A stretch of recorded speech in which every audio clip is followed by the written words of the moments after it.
June 12ರಿಂದ 14ರವರೆಗೆ red alert ಘೋಷಣೆಯಾಗಿದ್ದರಿಂದ ಬುಧವಾರ ಸಾಯಂಕಾಲದಿಂದಲೇ ಮಳೆಯ ಆರ್ಭಟ ಜೋರಾಗಿದ್ದು ಗೋಕರ್ಣದ ಬಂಡಿಕೇರಿಯಲ್ಲಿ ಮರಬಿದ್ದು 2 ಮನೆಗಳಿಗೆ ತೀವ್ರ ಹಾನಿಯಾಗಿದೆ.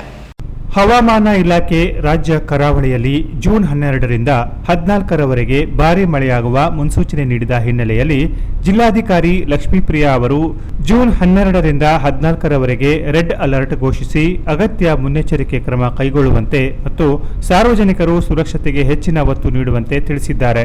ಬುಧವಾರ ಬೆಳಿಗ್ಗೆ ಬಿಸಿಲಿನ ವಾತಾವರಣವಿದ್ದು ಸಾಯಂಕಾಲದ ಹೊತ್ತಿಗೆ ಭಾರೀ ಮಳೆ ಸುರಿದಿದೆ.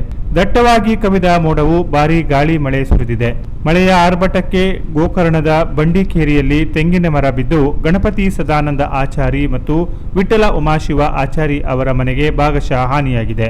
ಘಟನಾ ಸ್ಥಳಕ್ಕೆ ಕಂದಾಯ ಅಧಿಕಾರಿಗಳು ತೆರಳಿ ಪರಿಶೀಲಿಸಿ ಸುಮಾರು 80,000 ರೂಪಾಯಿ ಹಾನಿಯಾಗಿರುವುದಾಗಿ ಅಂದಾಜಿಸಲಾಗಿದೆ. ಅಲ್ಲದೆ ಕೆಲವೆಡೆ ವಿದ್ಯುತ್ ಕಂಬಗಳ ಮೇಲೂ ಮರ ಬಿದ್ದು ಆ ಭಾಗದಲ್ಲಿ ವಿದ್ಯುತ್ ವ್ಯತ್ಯಯವಾಗಿದೆ. Canara plus news, Kumta.